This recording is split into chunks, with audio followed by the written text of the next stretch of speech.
अस्सलाम वालेकुम नवीं इसमें तुम देख रहे हो मेरा यूट्यूब चैनल वेला चौधरी। दोस्तों अज तुहानू असीं ना एक हसन कोल्ड स्टोर की छत लैके आए हैं।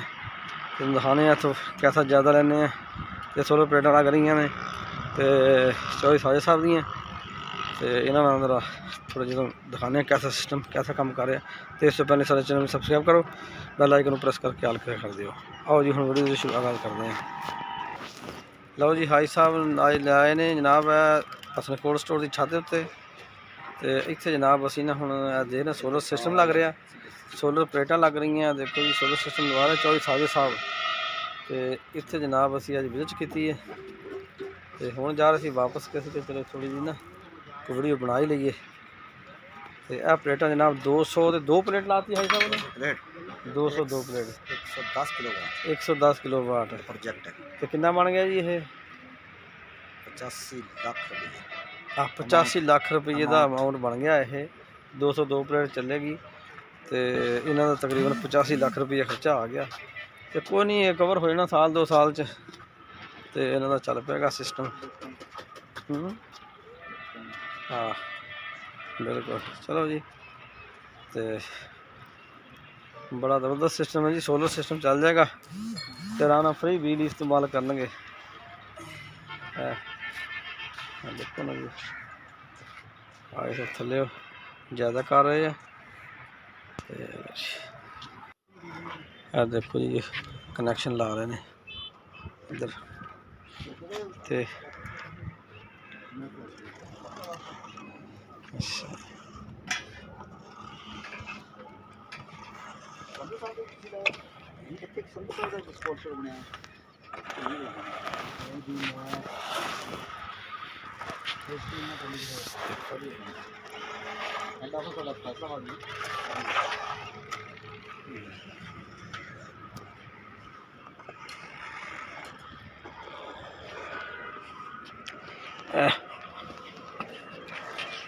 हाई साहब 202 प्लेट लगी है जी।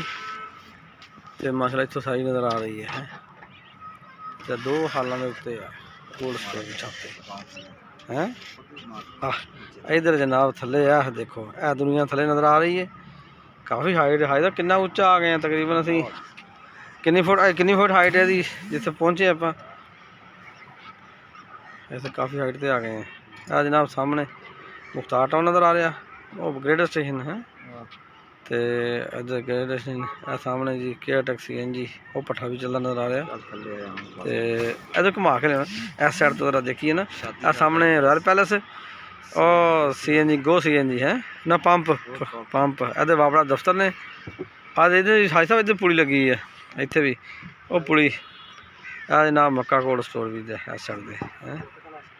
तो इधर जनाब माशाल्लाह बाकी पिछे बाईपास नज़र आ रहा खुला एरिया जनाब इन्हों की मिस्त्री लगे ने ये पिलर फिट कर रहे हैं प्लेटां थले।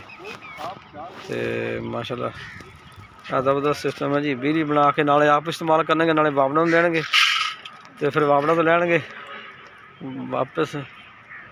देखो जी परे उन्हें सब्जियां लाइया हुई तो तुहानू कोल कप करके दिखा दीए। तो देखो सब्जियां लगी हुई सब्जी तो बचाने लिए धुंध पैंदी अजकल।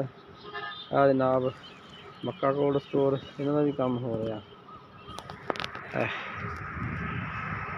जनाब जी। ज़बरदस्त व्यू नज़र आ रहा है जी। ठीक है जी हुण असीं तुहाडे तो इजाज़त चाहुंदे हां। अल्लाह हाफिज़।